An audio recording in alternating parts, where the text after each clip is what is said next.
I'm Vin. I'm Sori. And this is Saint Veronika. Billy Talent.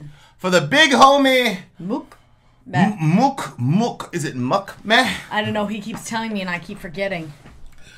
There you are, dear listener. Muk Meh. If you, dear listener, would like your song reviewed, the process is really very simple. $1 to gets you in the Patreon. Shout out to all our new patrons. We got some really cool stuff coming down the line for you. Okay, $1 gets you in. You meet up with Alliance members, yada, yada, yada. And then you pull your points together. Alliances are basically genre-based type, folks, whatever. You pull your points together. And then that helps determine what song we do. Or you can do the filthy capitalist option, which is what the big homie Muk Meh has done and has been doing for quite some time. Shout out to Hector. Shout out to Victor. Shout out to all of you beautiful people. Shout out to Courtney. 125 gets you straight to the head of the line. You do that 3 times, you get knocked out of the $75 rate. Having said that, we are about to listen. Oh, something exciting. This is the last we'll hear of Muk Meh for quite some time. He's going to be recording this summer. Yes, Pinky. So, yes, don't worry, dear listener. He's still going to be around the village, I suppose, but he's going to be putting out some music. Facts! Facts! Did he tell us the name of his band? We'll talk about it offline. Okay. Must be a terrible name or something. No, Having said that, I don't think Saint Veronika, let's go. Oh, winter.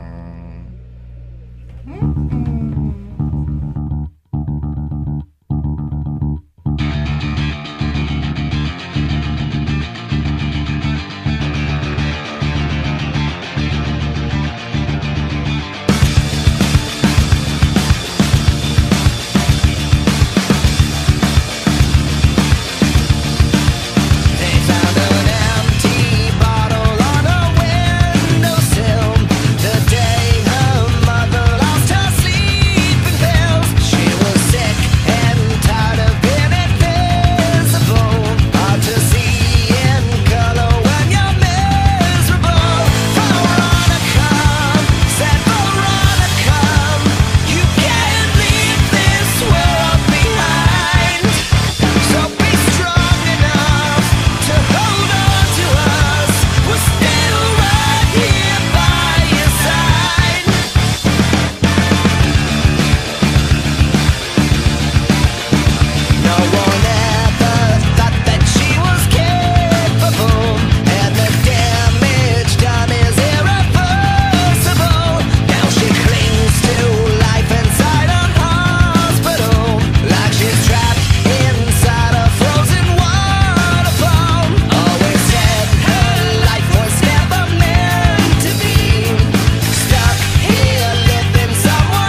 Yikes. Yikes. So she died? I mean, I don't know it. Well, in the video, the song might be a concept record. I mean, who knows? But holy moly, man, that's this is interesting. How there's like biblical themes in this. Like, look at the next one, Tears into Wine. Right. The next song, White Sparrows. The Dead Can't Testify. Bloody Nails and Broken Hearts. Just interesting. Yeah. I mean, look, man, it's it's woven into the very fiber of our beings. Yeah, at least in Western culture. Yeah, man, it's shoot, wow. Okay, first of all, obviously this is talking about a kid. Kid? Why do you say kid? They found an empty bottle on her windowsill the day her mother lost her sleeping pills. You talking about 18, 19 years old? You mean like teenager kid? Or no, I mean kid. I say kid as in I was picturing like 8 to 12 years old. Oh, I was thinking maybe a teenager. But a teenager could just leave. That's why I feel like it's more like somebody younger. Oh, what do you mean like they could leave? Well, I don't think there was do you think there was an abusive situation? It says she was sick and tired of being invisible, hard to see in color when you're miserable. So I think that the kid was depressed and the parents were so focused on other things that the kid was non-existent. I think when you're 16, you want to be non-existent. You want to hang out with your friends and stuff. But I think, when you're younger, close to 10 years old, you're still dependent on your parents a lot. Yeah, I mean, you're saying that. You probably wanted to be invisible when you were 16. But that's not the experience for a lot of teenagers. Yeah, a lot of teenagers... I was always getting in trouble. A lot of teenagers Over stupid stuff, too. Yeah, well, you were getting in trouble for the reason that you were probably very popular. You know what I mean? Like, I don't think that your teenage experience, although it was bad, and I'm glad you made it out of it, I just think there's a lot of, like, teenagers who feel invisible. They're not the popular one in school. They're not very pretty. They're not very whatever. And so, I was on my ride with Johan, and we were talking about... Oh, he was so happy about that ride. Was he? And he makes me want to cry. He's 12 now. He's 12. Yeah. He's like, most of the kids they'll go get a drive and then they'll be like, it wasn't long enough, or they'll have like some little negative whatever to say. He was like, Mom, I got to go on a drive last night. I said, you did? He goes, at 2 a.m. I said, really? I knew, but I was like, oh, really? He's like, yeah. And then he said, we were driving for an hour. He felt like that was just unbelievable. Dad took him out for an hour at 2 a.m. It was so cute. It's more like 45 minutes, but shout out to the home. Yeah, but it just shows his gratefulness because he cut the exaggeration. He made the exaggeration longer rather than shorter. Well, it wasn't even an hour. Yeah. You know what I mean? Some would say, but yeah, it's cute. Well, that's good. We were talking about high school, like me in high school or whatever. I was talking about like how when I became a metalhead, I was ready to take on the whole world because you're in the Bronx, is the birthplace of rap, and here you are listening to this white music, blah blah blah. And I was like, whatever, man. Like this is, because we're talking about identity. I'm like, I had found my identity, so I wasn't giving up for anybody. But then it started to attract all the, the wallflowers, basically, the invisible, because there's so many kids in high school. The ecosystem is so toxic. If you're not like at the top of the food chain and you're not one of the popular ones, like life, it can be really difficult for you in high school. That's too bad. So I was reading that into the situation. Like this is a, kid in high school or 17, 18 years old, maybe 16, 17, and diagnosed with obviously some disorders because he was talking about, the pills don't work. When the meds don't work or whatever. Yeah. Which is, so it just looks to me like this is somebody who'd been diagnosed, gone to a specialist, diagnosed, and prescribed meds, and then gets to the point where the meds aren't working, and then people make decisions in that situation. Permanent decisions. So, and And you know, there's all these phrases like, you know, suicide is a temporary solution, was a permanent solution to a temporary problem. And I think that's a very nice like idea. But I have major depression. I'll have it till the day I die. That's not a temporary problem, right? So the reason maybe they mean temporary as in like you're not like that every day. Like you may have the struggle every day, but it's in varying degrees. Yeah, and but there's never going to be a week or a month where I don't have that issue. Yeah. And so I know that now. I understand the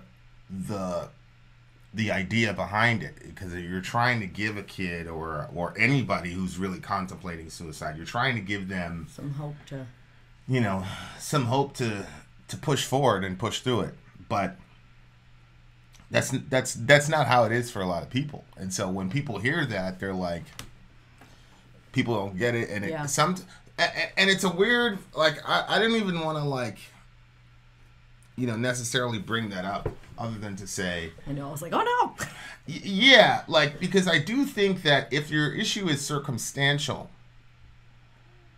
you know, that's where that applies. If you have some horrible circumstance that happens, but again, there's so many situations like, okay, your husband dies in a car accident. Like, that's not a temporary problem. Like, he's always going to be dead. So for me, it's like sometimes people have these phrases that, like, oh, it time makes heals all wounds. Yeah, time. There's nothing about time that heals anything. Right. Yeah. Like, you know what I mean? Like, so, but at the same time, like, I understand what people are trying to do. You're trying to give people some courage and things like that. You know, and to me, real life can never get solved in a line. You know, like, real life solutions are much, much more messy than that. You know what I mean? Mm-hmm. So it's like, and my doctor was really cool about it, you know, because she was basically was like, look, man, this is a thing. The meds are just there not to solve all your problems. You've got DBT, you've got all these other things. You know, you have spiritual outlets, whatever, which at the time I didn't want to hear anything about that. So, you know, but I really appreciate the fact that my doctor was like, look, the meds are not going to, you know, well, her philosophy was like, we're not going to drug this kid up to beyond the point of, you know, because there's ways to not feel anything. Oh, yeah. Right? Like, yeah. they can, I've seen, you know, I've got family members who are in the medical field who had access to all types of drugs, and I've seen people strung out on heroin, I've seen people on crack, and none of that holds a candle to certain prescription pills. Holy moly. No way. Especially at extremely high doses. So, like, but so my doctor's philosophy was, you know, keep the essence of the person's, like, personality and who they are, mm-hmm. and at the same time, you know, have some of these, you know, whatever. So she's like, you're never going to have a situation where you're just happy and clappy and like the rest of normal people, like you're always going to battle it, but you can, there's methods and things you can do to overcome it and things like that. And so, like, I was really, because she just gave it was just so real world, you know, mm-hmm. like other people when they had doctors, they're like, oh, we'd be in group and then they'd be like, oh yeah, my doctor said, you know, once this kicks in and blah, blah, blah. And then they was all like heavily on the meds as if the meds were going to save the day. Mm-hmm. And, you know, the meds take away barriers to give you a fighting chance, or mm-hmm. or it evens the playing field for you to apply, you know, healthy survival mechanisms. Right. They're not there to be your savior. Right. You know what I mean? Yeah. So that's one of those things, man, where it's like, you know, America is one of the most medicated and one of the most richest countries in the history of human beings. We're probably, if somebody did some anthropological study, we're probably the richest, most medicated group of people the world has ever seen, and that hasn't curtailed our suicide problem. Right. I think that that doctor said it was something crazy, like America has, like, we make up like 11%, 5 or something percent of the. Dr. Brown, we make up like 5% of all the population of the world, but we're taking 80% of the world's narcotics. So it was like some crazy number like that. Who's it was Dr. Brown? The one that did Salah's hand.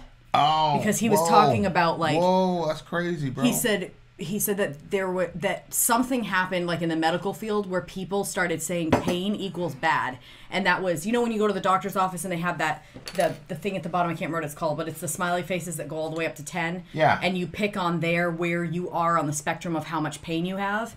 And it's like their goal was 0 pain is what you want. Right. And then he said, look, I'm like 50, he's what, 50, 60 years old. He's like, I have pain in my body. Like if every day, because he's older, you know, although he should take some, chaga. he should take some, take some chaga. some vitamins and some chaga. You might not be in that situation. But so he was just saying that people are in that situation, and there's we can't look at pain as something that's like always and for all time bad, and you have to eradicate Avoid all it pain, at all costs. right? Because pain, that's just not practical. Especially the older that you get, you have to accept certain forms of pain that kind of come to you and stuff. And well, yeah, it's that book, The Giver. I guess the nurses and stuff were being taught like get your patient to 0, and then that's how we got so many addicts. Well, that's really good for the pharmaceutical industry.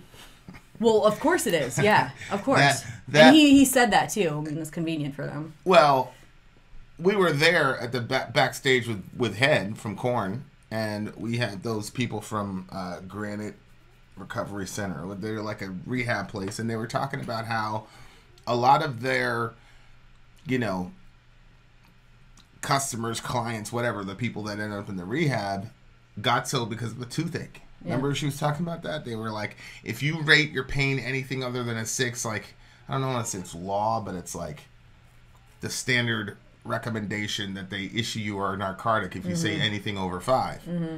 And so you've got all these narked up people because they had a toothache.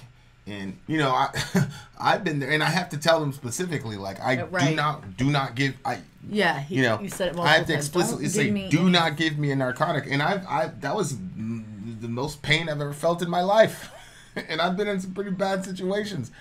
But I'm like, I understand, like, level the pain and, you know, whatever, but, like, it's a fact of life. You're going to be in pain, and you cannot eliminate all pain. And our desire to eliminate everything, now you've got this drugged up, over-medicated society. And again, I'm not somebody that's judging meds because they probably saved my life when I was 18 years old. You know what I'm saying? So it's a really, really complex situation. One of the things that I've been really focusing on since like 2 weeks ago, we discovered this guy, Andrew Huberman is his name. And he's the Hack Your Behavior, Control Your Life. Like, I might, if I can get an interview with this dude, I might actually do that. Sure that was his last name? Yeah, I'm looking at it right now. Andrew Huberman. Hack Your Behavior. Right there. Okay. It's so funny because when you first heard him, you didn't like him. Well, it wasn't that I didn't like him. It was just that I wanted to hear, you know, I was in the middle of my Hoffman craze, and I still am. And he was in the... That's why. I was thinking you were talking about Hoffman. That's why I was like, are you sure you said that right? Yeah, but Huberman is so good, man. He's so freaking practical. Yes. And, you know, that's what I need. You know, and that's... When you think about the brain, like the way that the brain works... He's a neuroscientist, by the way. Like, he's a neuroscientist. Yes, and I'm quoting him. From Stanford. I'm going to be a little mushy here, but... From Stanford. I mean, it's... Like, he's legit. The brain makes shortcuts, so if normally, like, you stub your toe and you're like, wow, that really hurts, blah, blah, blah, blah, blah, and then eventually you end up blowing up over it. Like, if you keep doing that when you get angry, you just blow up, then your brain just, like, creates a shortcut. So the minute you get angry, you just blow up. Right. And, like... It's what repeated, learned... Right, repetitive behavior. But when you think about, like, meds being something temporary, if you're looking at it as something temporary that you're saying, okay, this helps you regulate your brain functions. Right. Create new pathways. Right. Because now you're not as stressed out. So when something happens, you're like, that's not really a big deal. And you can kind of create, like, that bigger pattern rather than the straight 2. Right. I was just thinking about that, like, last night or today, I guess. Well, yeah, I mean, and the stuff that he says about the biggest thing for me, and I've been like preaching it to the kids and pretty much everybody who will listen that'll listen, is when he talks about how stress is, and I'm going to butcher the comment too, but he basically said stress is the brain's way of giving you the excess energy you need to get out of a situation. So, You're right. You know, so that was paradigm shifting for me, because it was like everybody looks at stress as a bad thing, when in reality, what we're calling stress, he was talking about, it wasn't testosterone, it was adrenaline, I think, and a couple other things like that. Your body gets rushed with it. And it's interesting. It's basically the same mechanism. It's basically the same sort of mechanism that we call stress. Also happens when you win the championship. Your brain floods your body with, I don't know if it's endorphins or a mix of endorphins and adrenaline, and so that you're able to fully express your whatever. It gives you that shot of energy so you can jump up and down and be happy. And then when you're stressed and in a bad situation, the brain floods you with all this excess energy to get you out of it. And that's why when people are stressed, they start moving around and all this other stuff, is because they have all this excess energy. Yeah. But what ends up happening is people end up focusing on the feeling and the energy of the stress instead of saying, this is me getting. It's kind of like in Super Mario when you get the star and then you'd be able to speed up and you'd be able to run through everything for like 30 seconds. Like, that is what stress is supposed to do. The stress is actually a gift in that sense. And obviously as Christians, like, there's an overarching, oh, okay. And so once I heard that, like, it was really paradigm shifting. It was like, okay, you're stressed. That means you're in a situation you need to get out of. Cooperate with your brain. Engage your mind. And he doesn't believe there's a distinction between brain and mind. I think he's wrong about that. But so does Dr. Hoffman. But that's a group of people I'd like to get in the same room. But I really, really like, and then the idea that you could hack your own behavior, you can create your own reward systems. Like, you're not enslaved to these things, right? So it was really paradigm shifting. I was sitting there reading the Bible thing with Zoe, and Jesus says, you're anxious about many and troubled about many things, right? Like, and so like, there it is, anxiety and stress. And Jesus, I was telling Zoe, like, just take that excess energy and channel it into something good to get you out of that situation. So Mary was sitting there going to Jesus, and that's the point of your energy. Ultimately, as a Christian, we would say the reason for all of the excess energy, whether it's stress energy, bad, or celebration energy, good, all of that's supposed to go Godward. So it creates a more holistic worldview. Right. But I really, really think, like, if people they were able to really grasp what this guy was saying, like, it really helps you shape your reality and help your understanding with it. Yeah, it would have been really helpful for me if I was at the hospital and it's like, okay, this is a neuroscientist, blah, blah, blah, like, that would have really helped me. And, none of this stuff is necessarily, like, completely new, because you had DBT, dialectical behavioral therapy, and things like that to try to get you to establish new patterns, because a lot of people, when they were getting that excess energy, that excess stress, what they would do is they'd start self-harming, to relieve that. And then because your body's in pain, it sends off these endorphins and things like that to kind of function as an anesthetic. So what ends up happening is, like, you're stressed, you're in a bad situation, you go cut yourself, your body's flooded with endorphins or whatever to help you with the pain of the cut, but you're thinking, like, oh, I'm getting some relief. It's just like cigarettes. Like, the cigarette is an upper, right?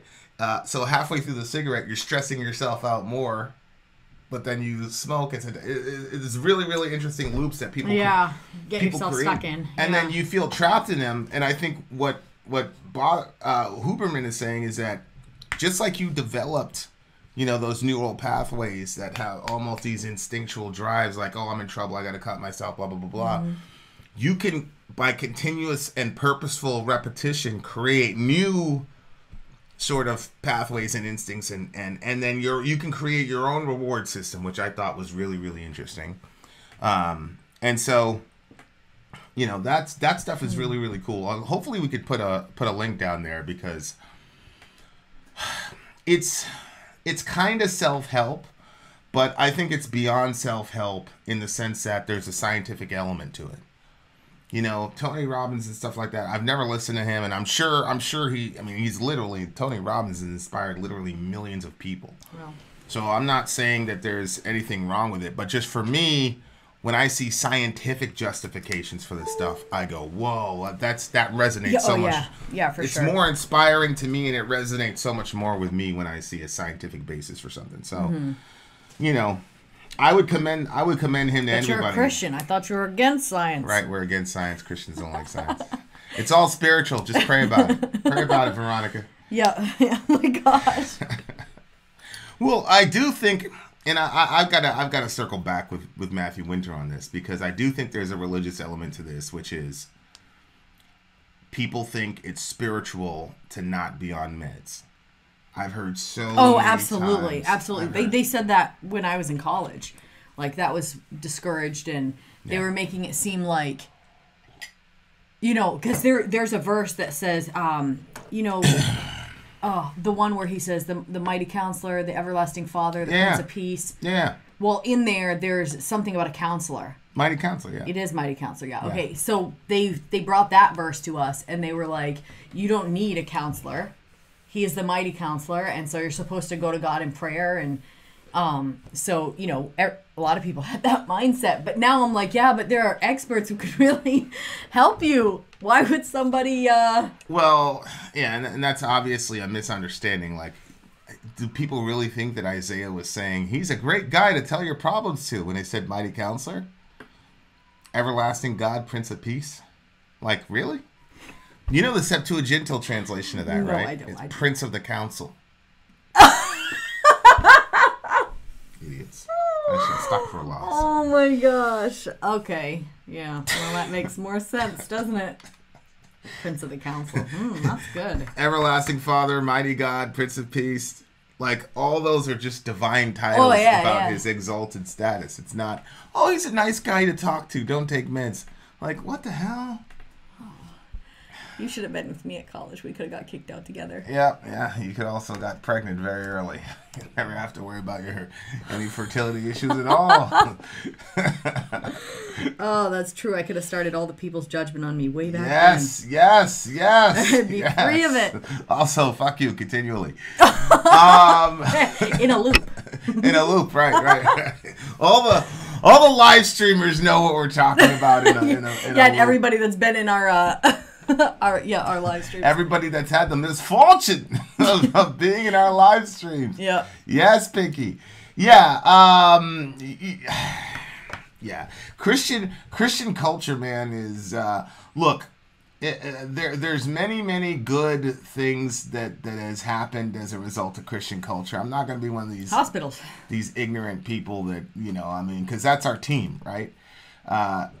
That is our team, so I'm never going to be a sellout and like, you know, completely. But holy shit, man, modern evangelical culture is insane, and it's even more dangerous now because you have people who like are not educated in the field, who are making these pronouncements about people's meds and all this jazz, and trying to somehow create like a spiritual hierarchy, and if you have these issues but you don't take any meds, it's almost like not taking an epidural when you're pregnant, you know, like, oh, those are the real Christians, and they didn't, you know, they just needed to depend on God and all the rest of it.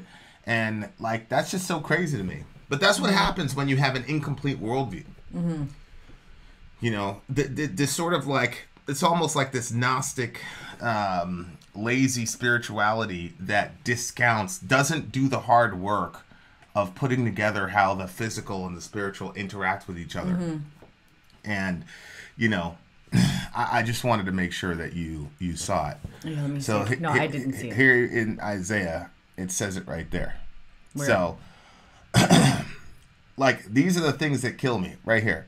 Because a child was born to us, a son was given to us, whose leadership came upon his shoulder, and his name is called Messenger of the Great Counsel. And the word messenger, you know, I'm sure is angel of the Great Counsel. Wow. So, which obviously, for I will bring peace upon. Wow. The Greek New Testament. The Greek Old Testament is quoted about 90% of the time in the New Testament. So this would have been their understanding of Isaiah 9:6, Yeah. is that he was the messenger or the angel of the great council. And they just reduced it to... And of course, in the Old Testament, there's a divine council of God, Psalm 82. God takes his place among the gods. In the divine council, in the midst of the gods, he holds judgment. Mm-hmm. So there is a divine council in heaven of gods, and then you have Yahweh, who is the capital G, eternal creator God, who created the rest of them. But then there is this one angel who presides over the council, and then he comes down to earth. Mm-hmm. And then after he accomplishes work, he's no longer the angel of the council. He is the head of the council. Jesus said, all authority in heaven and earth has been given to me. That means he has a new role in the divine council. But anyway, different topic. Really fascinating topic. I think it's one of my favorite topics. Yeah, but like this right here, like do some. How many people have been killed just on that nonsense alone? I don't know, because when you put that, like, so a lot of times, like when I'm talking to different people, I've heard things, probably because of the circles that I've been in. There's like this, I don't know how else to say it. Spiritual abuse is the words that's used, where you get this idea that things should be a certain way because you're in a religious environment. So if you go to church or you pray, then things should be getting better for you. Or some places it's like you're going to get certain gifts from God if you go to this church and you're doing the right thing. And so because God's timing is not the same as our timing, and things are not necessarily going to look the same for each person because everybody's different, then it puts people in this situation where they feel like God hates them because X, Y, and Z thing didn't happen to them when they attended this church or when they prayed, or I've been consistently praying and nothing's happening. And so then they think, wow, I must really be like literally the shittiest person on the face of the planet because even God himself, like there's that phrase, a face so ugly even a mother wouldn't love it. You know what I mean? Like something like that. It's like, okay, like, if I was created by God and he won't even speak to me when I pray, like, what does that mean for me? But it's not like that. Like there's, sometimes it's about learning even to hear God, because your ears are, it's kind of like when you're so busy that you don't even really notice the sounds that are around you. Like you can go to certain locations, like let's say you live by the ocean, you're going to eventually stop hearing the sound of the ocean, or you're not going to hear the seagulls anymore because your head kind of gets used to it. Right. So you have to be reacclimated to it, or kind of learn to stop and listen. And that's kind of how it is. Like there's that verse that says like, be still and know that I am God. And I think that happens with people, where it has to be like a stillness has to come, and then you're going to kind of hear God. So yeah, but that counsel is, but yeah, and obviously we're not just spirits, we're also bodies. Mm-hmm. And so all these people that are like, you shouldn't take meds, blah, blah, blah. I'd like to just go there with a baseball bat and break their knee and say, don't go to the hospital, bro. Well, it's funny because... Don't go to the hospital. God will heal your knee. It's weird because before I went to this college, there was, I was like, did a little bit of research online, and then there was this story, and they were like, this is the worst college in the face of the planet. Like, we had a toothache, and like my tooth was like literally needed to be extracted, and they were saying, we're just gonna pray for it. Was that like, your school? Yeah, they were saying it was about this school. So I called and I was like, hey, there's a story, and like, he was like, oh no, like that's not what really happened. We never did that. They just took it to that level, blah blah blah. And then when I was literally at the college, there was they told us a story of this woman that had cancer, and her arm was just black. And somebody was telling her, like, you need to go to the hospital. You need to go to the hospital. And she was like, no, like, I prayed about it, and so God's going to heal it, and I don't have to go to the hospital. So it seemed like, from when I was there, like, the counsel that they were giving people was, if there was a physical ailment, pray about it, and if nothing happens, go to the hospital. But with the spiritual stuff, or, like, your emotional needs, or psychological issues. Those things, it was not go to the hospital. It was pray about it. And I half wonder...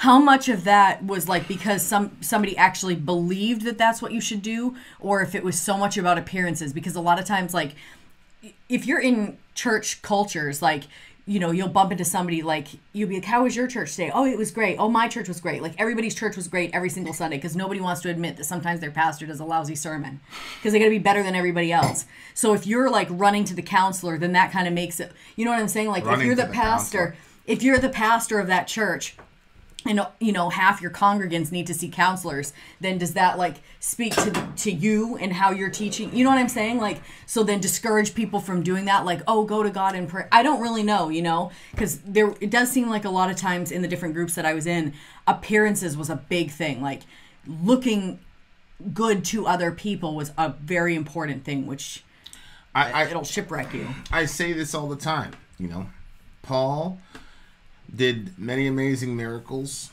in the New Testament, raised people from the dead, blah, blah, blah, cast out demons. And his protege, Timothy, had basically a stomach virus. Yeah. And a lot of these guys, this is Judaism, so you take basically these vows that you'll never touch alcohol. And so it looks like in that Timothy, Paul's protege, had taken one of those vows. Mm-hmm. But he had a stomach ailment. Mm-hmm. He had a stomach virus. And, it's the ancient world, water, yada, yada, yada.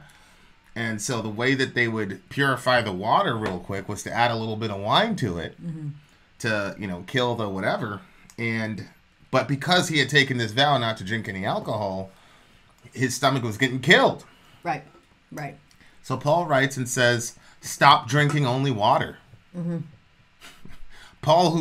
Paul didn't say, I'm going to pray for you, you're going to get healed. He told them to take medicine. That was a physical ailment, because they preached that to us. Well, chemical imbalances are part of the physical world. The chemical imbalance is a physical thing. That's not a metaphysical issue. Yeah, but I don't think that they believed. I don't think that they believed in, like, chemical imbalances. I think it was spiritual. Like, any sort of dysfunction was spiritual.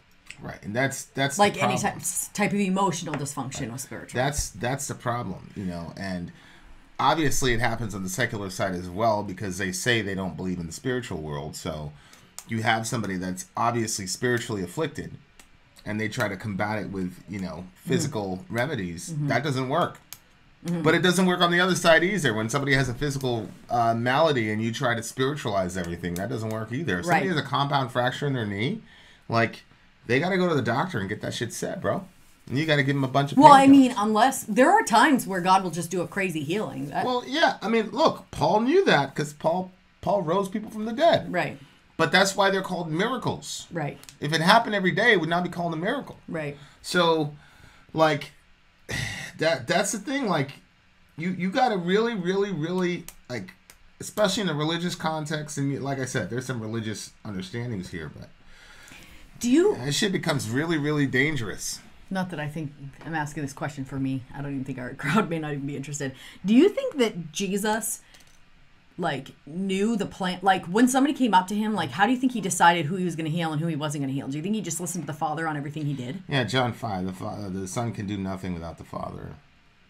So, every move that he did, every miracle that he did came from the Father, as far as, like, the Father saying, that guy. So I wonder if on the ones he didn't heal them, if it was, like, because he didn't see the end, if he had, like, a complete trust in the Father that it's going to be, even though I'm not healing this person right now, like, it's going to be good for them, Well, there's that guy in Acts that the apostles healed, and it said he'd been basically paralyzed for years or whatever.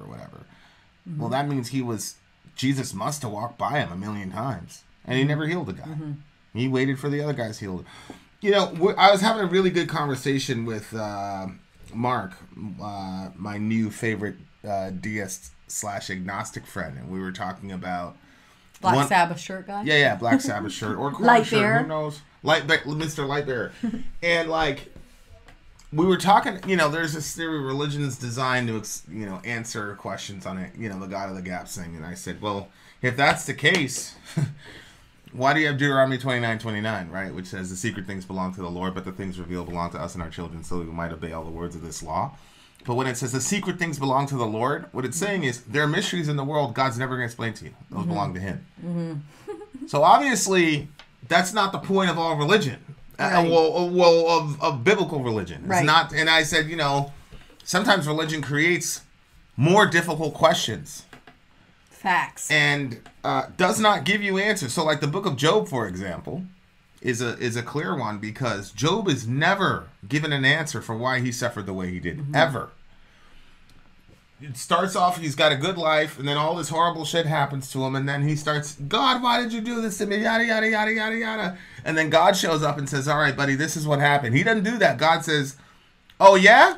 Well, where were you when I created the earth and laid the foundations of the earth and the morning star sang for joy? And where were you when where are the storehouses of snow? Where is it? You know, like, it's like a series of like 55 questions, and God keeps saying, tell me if you know. And of course, the answer is, he doesn't have an answer to any of those, and God doesn't explain anything. He just says, how about you just trust me? So biblical religion is not designed to answer every question and every trouble. Like, a lot of the answers are just trust God. Just leave it. Just trust God. And my point in saying that is because there's an allusion to Job here. Oh, that's exactly what I thought of when Right? He says, right outside of heaven's gate in all the sacred hearts, can't numb the feeling from the pain, because when the drugs don't work, you're going to curse his holy name. Yeah, that part. Which was the entire sort of conflict in the divine council in Job chapter 1. It's coming on full circle. Yes, I used to love it when you do that. It's funny because in that Superbook show, Michael was basically like the lead angel there.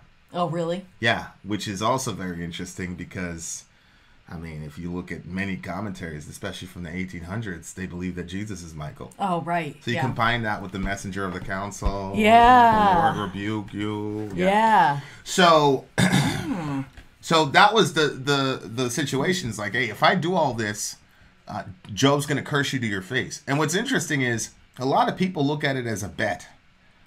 A lot of people say, there is this bet in heaven. There was no bet. Because a bet is, if I win, I get this. If you win, you get that. There was no bet. God just said, yeah, go do it.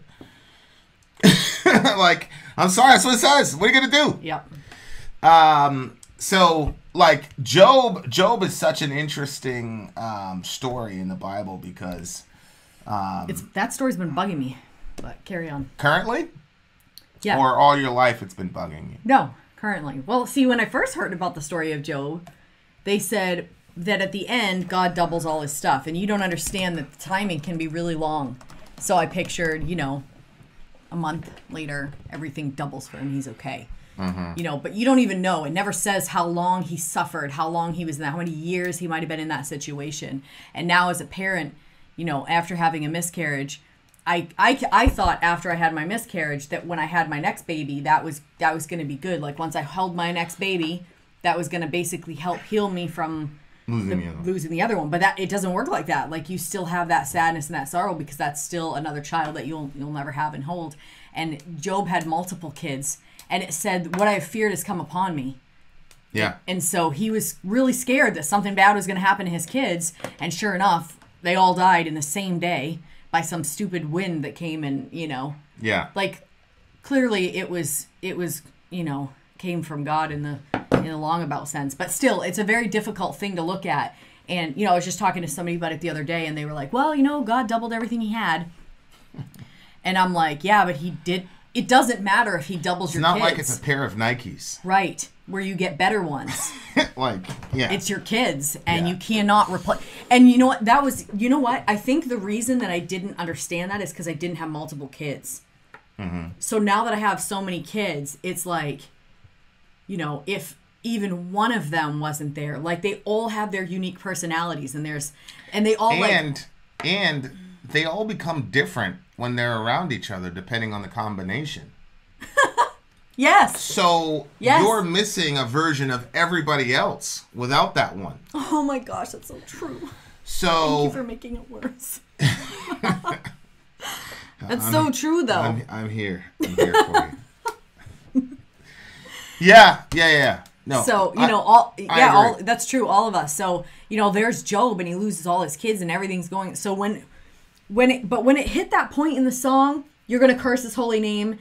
And then he starts, damn God, yeah, God, yeah. And he's like saying that part was like emotional for me because I'm like, I always like thought you should never say something like that.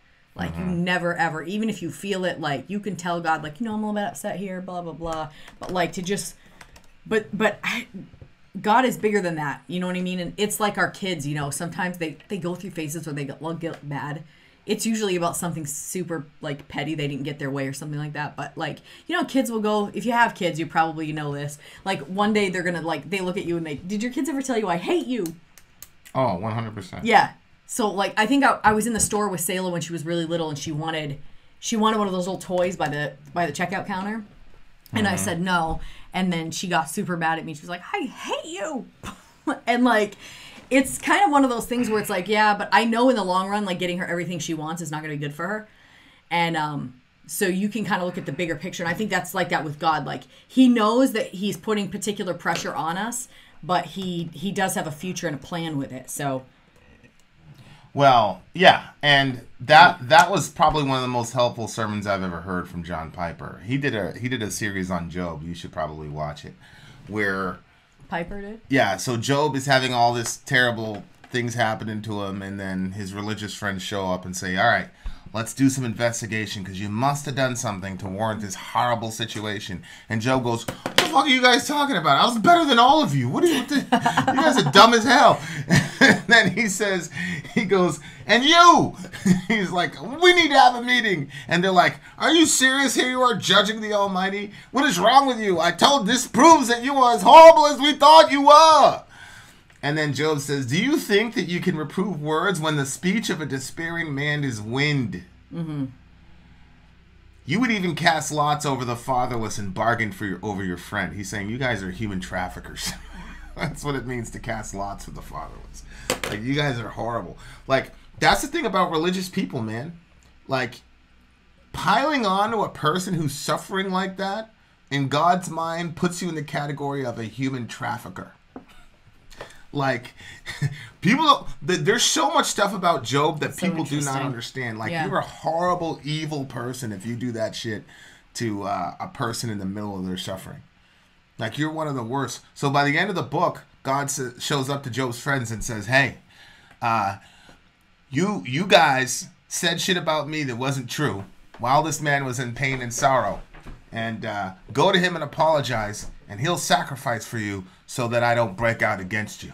Honestly, though, yeah. But honestly, though, from God's perspective... Evil bastard. Like, that's infuriating. You know what I mean? Like, if, let's say we're teaching one of our kids some self-discipline and, you know, they're doing whatever. Let's say you ground them. They're grounded in their room. And then another kid, like, comes around and they're like, "Wow, you know, mom and dad hate you. That's literally why they did this, because they hate you and they want you separated from all of us." You know what I mean? Like, no, that's not it at all. And so, like, here's Job's friends, 3 of them coming in saying, "Oh, you sin, you did this and that," but that wasn't at all what was going on. It wasn't because of his sin. You know what's crazy, though? It's crazy to be around someone that's kind of in that phase. For me, it's very alarming. In what phase? Well, you know, I was around this person one time and they had been dealt a hard lot in life and they wanted a certain thing to work out for them. And they said, "It is going to work out for me because God owes me this." And I was like... Oh, I know this person? Oh. I was like, legit, when the person said that, I literally felt like gripping I thought that something was good. And then the moment went on, I said, "Wow, I cannot believe God let that happen." That person's still walking around breathing. It did happen for them. They did get what they wanted, too. Well, it was so crazy. Yeah, I'm sure, yeah. I'll say this. God does owe us, but you don't want what he owes us. Mm. Like, we do not... Like, I'm a big believer in, like I just said, not piling on people and things like that. Mm-hmm. One thing that we all have to understand is that God does not owe us any good thing. Mm-hmm. He does owe us, but he doesn't owe us any good thing. Yeah, it was a very weird moment. But... Yeah, I mean, yeah. And then I was like, if I was God, I would not give it to that person for that reason. Like, you can't, like, because they legit felt like, no. But, he's not swayed by, like, our opinions of him. Yeah. On that, Yeah. He's going to do what he's going to. And I think anytime you're in pain, like... Words to the wind type of... We'll probably, somebody will probably call in. Because in the live stream, you can actually jump online and we can have a face-to-face conversation. It's been great. We just did... Check out the last live stream at about the 1 hour mark. I had a extended discussion with somebody, and we're going to be doing more of that for the channel. But You know, when it comes to the problem of evil and people suffering and things like that, like my ultimate, thing is, what do you call ultimate good? And I think all of us know that there are some categories of pain that are necessary and good. Mm-hmm. And that we understand as necessary and good insofar as the benefit outweighs the momentary pain. Mm-hmm. So one example would be, we've got this COVID vaccine, and I understand everybody, I get it, you're going to get 9 arms and 8 legs and all that. But let's just say theoretically that the COVID vaccine actually works, right? So being stuck with a needle is painful and temporary. Mm-hmm. But the arithmetic that people are doing is saying this light and momentary pain is worth it. Or to a kid, I remember being a kid, the shots were the most anxiety-inducing thing. Oh, you got to go for shots. I was terrified. I wanted shots because we never got them. Terrified. I was terrified as a kid, and you could not tell me that it was light and momentary. No, we didn't not get them because of fear of vaccinations. It was just my father was self-employed, so we didn't have insurance. Shout out to capitalism. Yeah, we could have got freaking malaria and measles, mumps and rubella. Who cares? Pick yourself up by your bootstraps. Holy shit, America. Oh my God, we're doomed. Why God doesn't just sink this country into Sheol is beyond me. But we continue. You could not have told me as a 5-year-old kid, man. Well, my mom was a registered nurse, so I was getting my shots. You could not have told me, well, this is a light and momentary, and we're avoid. Listen, bro, polio is a much worse eventuality than little shot. Yeah. Trust me. So we have categories to say there are necessary pains insofar as the benefit outweighs for longer and prevents much greater pain. And so if I put that paradigm up and I say, okay, what is the ultimate good? So the ultimate good in an inoculation is we want to extend your life and reduce your suffering by X years, right? Mm-hmm. So that's ultimate good in that context. So if I can stick you and you feel some discomfort for 10 seconds, but it can accomplish the ultimate goal, then it's worth it. That's how we do the arithmetic. Right. Okay, well, in the universe, seeing God, seeing Him, is ultimate good. Mm-hmm. The Catholics call it the beatific vision, the blessed vision, is being able to see God face to face. Mm-hmm. Like that's when from in a biblical universe, that's when everything is perfect. Mm-hmm. Is seeing the face of God. May the Lord bless you and keep you, and may the Lord cause His face to shine upon you. Moses, be gracious to you. Moses spoke to the Lord face to face as a man speaks with his friend. Right? Mm-hmm. Jesus talks about seeing the face of God. The pure will see the face of God. Mm. So the face of God is the ultimate goal and the ultimate good. Mm-hmm. And so that's why the term cut off from His face or cut off from the land is like the ultimate death penalty in the biblical universe. Yeah, and I think that when Jesus says, "Father, Father, why have you forsaken me?" Right. I think because we don't understand, for some people, they don't understand what it is to look at the face of God, and then other people, so we don't have an understanding of what that would be like when He says that, right. Like how excruciating that is. Right. Because the ultimate goal is seeing His face. Right. And the ultimate hell is not seeing His face. Right. Or seeing His face in a place of wrath rather than grace. Right. Right. But, so no, that's exactly the point. And so Job at the end of his life says, "I heard you with the ear." Mm-hmm. But now, and the "but now" means after I lost all my kids and my riches and my health, now my eyes see you. Mm-hmm. And this is what I said with that person I was talking to. What he was saying was, I was disabled. Mm-hmm. Not that I used to say, oh, that means Job got a better vision of God. No, he had no vision of God. He just had a hearing understanding of God. And that hearing accomplished him being the most righteous man in the East. Mm-hmm. Yeah. But this most righteous man. That means you're the best of the worst. That's what that means, right? And so God goes, okay, this guy is the most righteous guy. So because I love him, I'm going to move him from hearing to seeing.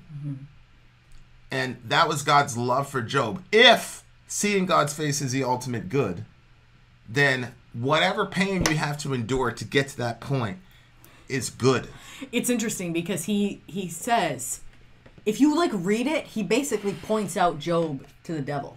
Yeah. He's like, oh, take a look Have at him. you considered myself? Yeah, Job? like he brings attention. You're like, why are you doing this? Yeah, just and be then, quiet. But, yeah. But then it's like, you know, you understand. It's your omniscient okay, self. what he's doing is he's literally using the devil like a pawn to bring about Facts. this greatness in Job so Job can see and not just hear. And bless millions of people. Right. Job, Oh God gosh. never told Job, like, listen, bro, you're going to make the Bible. You're going to be like one of the all-time greats, blah, blah, blah. You're going to save millions of people from killing themselves and blah, blah, blah. Right. I am sure that Job was probably one of Jesus' favorite books in the Bible. I'm certain of it. So, because Jesus is the ultimate righteous, he's the ultimate righteous sufferer. So, like, yeah. It's a crazy thing. It's a crazy thing. But the song was deep. Hour-long review. What are you gonna do? I love the bass. They really featured the bass guitar in this song. The tuning was kind of down. Tuning was kind of weird, kind of almost Fieldy-esque. I liked it. But I really, very, very unique. That middle breakdown was very, very unique. The singing, all that. It was really, really good. Yeah. I'm gonna have to give this song a 9.8. I'm gonna throw in with you on that. Muk Meh. Yeah. Muk Meh sending us off in good fashion. Yes. Shout out to the homie and shout out to his band. Yep. We will be checking your band soon, sir. One way or another. So having said that, dear listener, keep hope alive. Keep hope alive. The magic number is 78. If you've listened to the end of this video, the magic number is 78. Are they email? What are they doing with that? Do this. Put it in the comment section and we might get a rando prize for you. Hey. All right. Oh. Having said that, Vin out. Sorry out. Gone.